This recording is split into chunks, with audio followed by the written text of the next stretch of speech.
Hi friends, আজকে শিবরাত্রি উপলক্ষে কিছু অভুক্ত মানুষকে নিজের হাতে রান্না করে খাওয়াবো।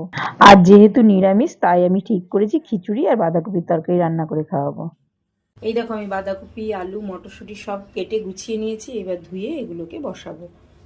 এই দেখো, প্রথমেই বাঁধাকপিটাকে ভালো করে কেটে নিয়েছি, তারপরেই কেটে নিয়েছি আলু, তারপরে মটরশুঁটিগুলোকে ছাড়িয়ে নিয়েছি, আর এইদিকে ডালটাকে ভালো করে ধুয়ে বেছে রেখেছি। এইবার আমি খিচুড়ির জন্য সব সবজিগুলো ভেজে নেব। এবার খিচুড়িটা আমি এখানে বসিয়ে দেব। এইদিকে সবজির মধ্যে আছে ফুলকপি, মটরশুঁটি, সিম, আলু আর কুমড়ো। এবার বাদামগুলো প্রথমে ভেজে তুলে দিচ্ছি। বাদাম ভাজা হয়ে গেছে, এবার বাদামগুলোকে তুলে নেব। তারপরে কড়াতে 5 ফোড়ন, শুকনো লঙ্কা, তেজপাতা দিয়ে ভেজে নেব। এবার সবজিগুলো দিয়ে দেবো। এবার দিয়ে দেবো নুন, হলুদ। এবার ডালটা সেদ্ধ হয়ে গেছে, এইবার আমি চালটা ধুয়ে দিয়ে দেবো। চালটা ধোয়া হয়ে গেছে, এবার চালটা আমি দিয়ে দেবো। এর মধ্যে দিয়ে দেবো নুন আর হলুদ। সবজিগুলো মোটামুটি ভাজা হয়ে এসছে, এর মধ্যে এবার দিয়ে দেবো আর পেস্ট করে রাখা আদা আর টমেটো।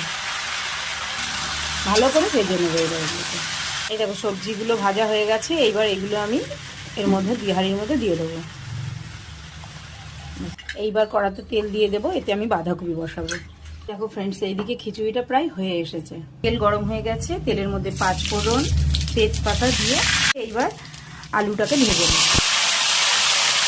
আর দিয়ে দেবো কয়েকটা চিড়ে রাখা কাঁচা লঙ্কা, দিয়ে দিলাম হলুদ আর লবণ, দিয়ে এটাকে ভালো করে ভাজবো।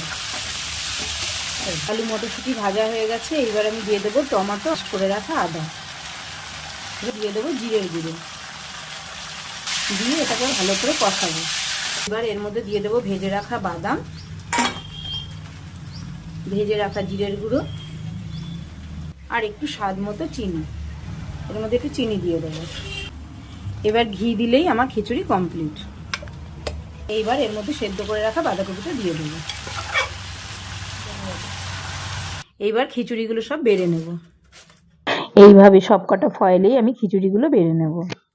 আমি এইভাবে সবকটা খিচুড়ি বেড়ে নিয়ে তার উপরে বাঁধাকপির তরকারি দিয়ে ফয়েলগুলো প্যাক করব। আর খাবারগুলো প্যাক করে নিয়ে চলে যাব তাদের কাছে যাদের সত্যিকারেরই খাবারটার প্রয়োজন আছে।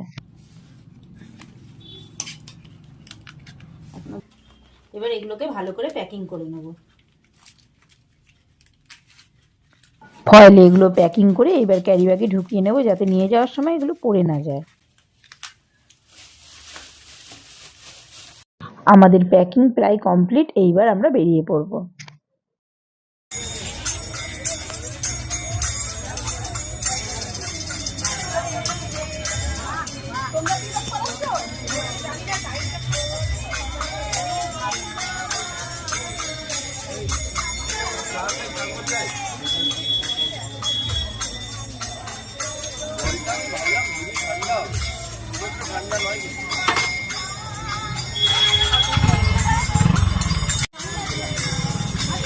বাই ফ্রেন্ডস, দেখা হচ্ছে পরের ব্লগে।